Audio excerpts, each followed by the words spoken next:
நீங்க மக்கள் அப்ரோச் பண்ணும்போது அறிஞர் அண்ணா அவர்கள் சொன்ன ஒரு விஷயத்தை இங்க நான் சொல்லணும்னு ஆசைப்படுறேன்.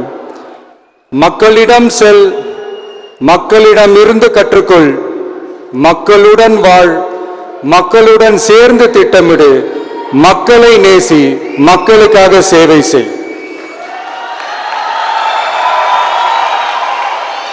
இதை நீங்க புரிஞ்சுக்கிட்டு நீங்க செயல்பட்டீங்கன்னா உங்க ஊரு சிறுவாணி தண்ணி மாதிரி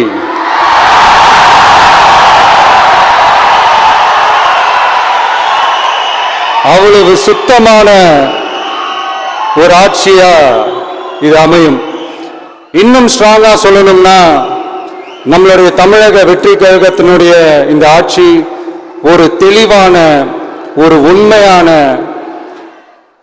ஒரு வெளிப்படையான ஒரு நிர்வாகம் செய்யக்கூடிய ஒரு ஆட்சியா இது அமையும். அதனால இது நம்ம சார்பா நீங்க ஒவ்வொருத்தரும் இதை மக்கள் கிட்ட கொண்டு போய் எடுத்து சொல்லுங்க.